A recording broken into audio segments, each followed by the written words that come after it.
عید نوروز کی شرعی حیثیت۔ اس میں کوئی شک نہیں ہے کہ اسلام جو کہ دین فطرت ہے، اس میں عید کا نہ صرف تصور موجود ہے بلکہ اس میں بعض عظیم الشان عیدیں بھی موجود ہیں،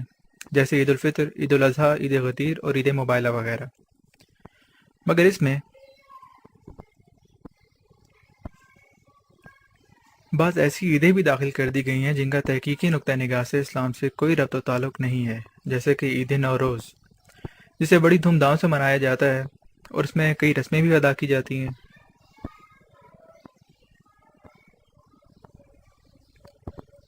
اور بعض مخصوص اعمال بھی بجائے لاتے ہیں،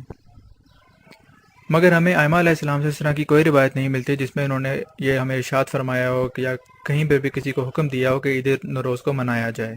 بلکہ اس کے برعکس ہمیں امام موسیٰ کاظم علیہ السلام سے ایک معتبر واقعہ ملتا ہے جس میں امام علیہ السلام نے نوروز کے دن منانے کی مذمت کی ہے۔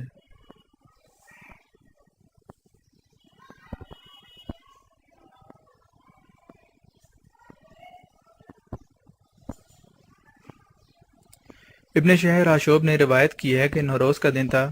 کہ منصور نے امام موسیٰ کاظم علیہ السلام کو حکم دیا کہ آپ مجلس تہنیت میں بیٹھیں اور لوگ انہیں مبارکباد دینے کے لیے آئیں اور اپنے ہدیے اور تحفے ان کے پاس لے کر آئیں،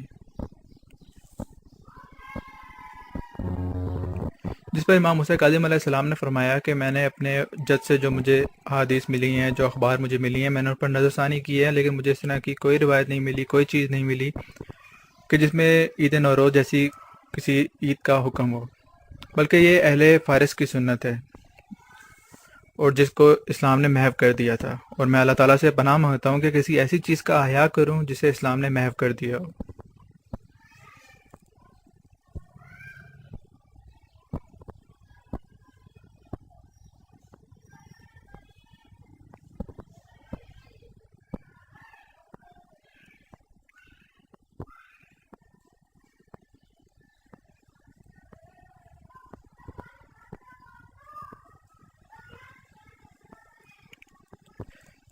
جو لوگ نوروز کی حمایت کرتے ہیں وہ اس سلسلے میں جناب معلیٰ بن خنیس کی روایت پیش کیا کرتے ہیں کہ نوروز کے حق میں ہے، لیکن یہ روایت کی وجوہات کی بنا پر صحیح نہیں ہے۔ سب سے بڑی وجہ جو اس کی یہ ہے کہ شیخ توسی رحمہ اللہ نے جو سند نقل کی ہے معلیٰ بن خنیس تک، اس کے راوی مکمل نہیں ہیں، لہذا اس کو روایت کو ہم ضعیف مانیں گے۔ اس سلسلے میں ہم نے آیت اللہ سستانی سے بھی استفسار کیا کہ نوروز کی اہمیت میں آنے والی روایات کے بارے میں ان کی کیا تحقیق ہے، تو آیت اللہ سستانی کا جواب کچھ یوں تھا۔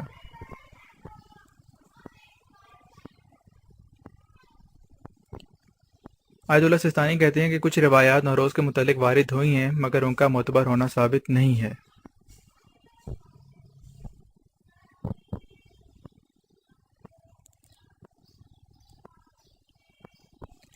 دوسری بات یہ کہ روایتیں جو ہیں درایتاً بھی صحیح نہیں، ان کی کوئی لاجک بھی نہیں بنتی ہے، کیونکہ ان روایات میں بیان ہوا ہے کہ رسول اللہ صلی اللہ علیہ وسلم نے نوروز کے دن غدیر خم کے مقام پر امام علی علیہ السلام کی امامت کا اعلان کیا تھا، مگر یہ صحیح نہیں ہے کیونکہ اسلام کے تمام احکام کا تعلق قمری تاریخوں کے ساتھ ہوتا ہے، جبکہ نوروز کا انحصار شمسی تاریخوں پر ہے، کیونکہ یہ دن 21 مارچ کو منایا جاتا ہے۔ اگر ہم ایک لحاظ سے مان بھی لیں کہ مولا علی علیہ السلام کی ولایت کا اعلان نوروز کے دن یعنی 21 مارچ کو ہوا تھا، حالانکہ یہ صحیح نہیں ہے، کیونکہ تحقیق کرنے سے ہمیں معلوم ہوتا ہے کہ 18 ذی الحج 10 ہجری جو کہ عید غدیر کا دن ہے، اگر اس کو ہم انگریزی کیلنڈر کے مطابق دیکھیں تو 18 ذی الحج 10 ہجری کا دن 16 مارچ 620 عیسوی کو بنتا ہے، نہ کہ 21 مارچ کو جتنے لوگ نوروز کی عید مناتے ہیں۔ لہٰذا اس کے دن کا تعلق مولا علی علیہ السلام کی ولایت سے تو بالکل نہیں ہے، اور لہٰذا پھر اس روایت کو ہم دونوں طرح سے غلط ہی مانیں گے، لاجیکلی بھی اور نیچرلی بھی، اور اس طرح یہ ثابت بھی ہو گیا کہ ایک اجمی تہوار ہے۔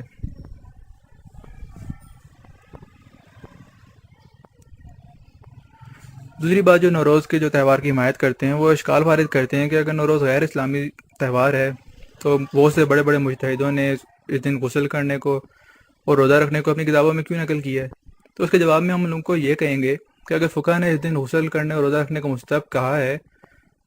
تو جس جگہ پر انہوں نے مسئلہ بیان کیا ہے اس کے آگے انہوں نے یہ بھی لکھا ہے کہ اس دن غسل کرنا اور روزہ رکھنا شرعاً ثابت نہیں ہے۔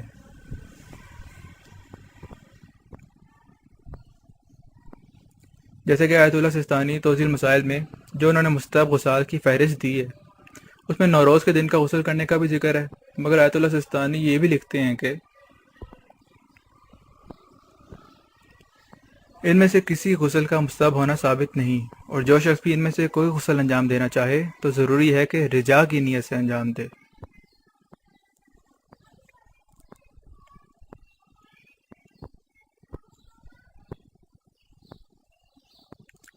اسے میں معلوم ہوا کہ اس دن یہ اعمال معصومین علیہ السلام سے کسی طرح بھی ثابت نہیں ہیں، اس لیے اگر کوئی ان کو انجام دینا چاہتا ہے تو رجا یعنی اللہ تعالیٰ کی بارگاہ میں قبول ہونے کی نیت سے انجام دے۔